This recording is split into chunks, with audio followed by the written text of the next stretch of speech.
చౌడేశ్వరి జాతర సందర్భంగా Pebbair PJP ground నందు హనుమాన్ అండ్ ఆజాద్ యూత్ ఆధ్వర్యంలో Pebbair premier league 14 cricket final పోటీని మాజీ మంత్రివర్యులు ప్రారంభించి బ్యాటింగ్ చేసే క్రీడాకారులను ఉత్సాహపరిచారు.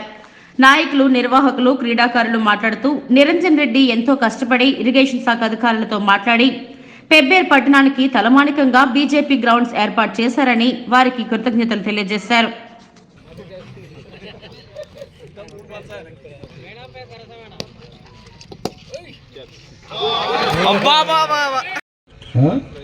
ఇప్పుడు గల్ఫ్లో ఇస్తున్నాడు. మనం ఒక్కొక్కసారి మామూలు అనుకుంటాం.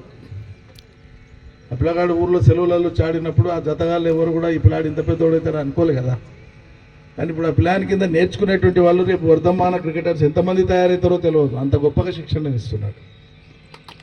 కాబట్టి మీ దగ్గర కూడా దీన్ని ఒక అద్భుతంగా నీట్గా డెవలప్ చేయండి, దశల వారీగా చేయండి. రేపు మనకు ఎమ్మెల్సీలు ఉన్నారు, మనకు ఎంపీలు ఉన్నారు.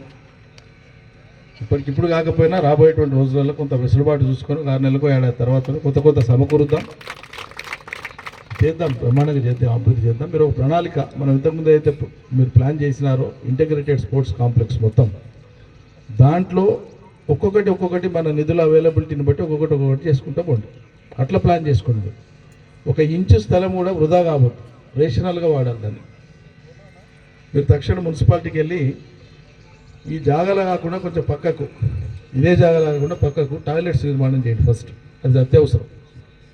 ఎందుకంటే గ్రౌండ్కి వచ్చేటువంటి వాళ్ళందరూ పొద్దునపూట సాయంత్రం వాకింగ్కి వస్తారు. ఈ టాయిలెట్స్ లేకపోతే పక్కకు పోసిపోతుంటారు, గబ్బు గదురైతుంది. తర్వాత ఇది నైట్స్లో ఎవరు వచ్చి కూర్చోకుండా కూడా మీరు జాగ్రత్త పడాలి. ఈ లోకల్ ఉండే పోలీసు వాళ్ళకి చెప్పి మధ్యలో పెట్రోలింగ్ చేయమని చెప్పాలి. ఉన్నాడు, ఎస్ఐ ఉన్నాడు ఆ దగ్గరలో. You have to take care of that, social లిబిల్స్కి సంబంధించి. ఓకే, అప్పుడప్పుడు పెట్రోలింగ్ చేసి ఎవరైనా వచ్చి కూర్చొని మామూలుగా మాట్లాడితే మనకు అభ్యంతరం లేదు. కానీ బీరు బాటిల్ తెచ్చుకోవడం, మందు తెచ్చుకోవడం, ప్లాస్టిక్ వేయడం, చెత్త వేయడం, దానికి అవకాశం ఇవ్వద్దు. డీసెన్సీ మెయింటైన్ కావాలి. టౌన్లో ఉండే యువకులు కూడా ఒక క్రమశిక్షణ అలవర్చుకోవాలి. జీవితం పట్ల వాళ్ళకు ఒక బాధ్యత పెరగాలి, తల్లిదండ్రుల పట్ల బాధ్యత పెరగాలి. వాళ్ళకి మనం ఇచ్చే ట్రైనింగ్ను బట్టి ఉంటుంది, మన అజమాయిషిని బట్టి ఉంటుంది. మనం ఎట్లా వ్యవహరిస్తామన్న దాన్ని బట్టి కొత్త తరం తయారవుతుంది. మనం ఎట్లా తయారు చేస్తే వాళ్ళు అట్లే తయారవుతారు. ఎందుకంటే మీ పిల్లలందరూ చిన్న పిల్లలు ఉన్నారు, అది మీ బాధ్యత, అది చూసుకోవాలి. బ్యూటిఫుల్గా తయారు చేయండి. రాబోయే రోజులలో ఇంకా మంచిగా చేద్దాం.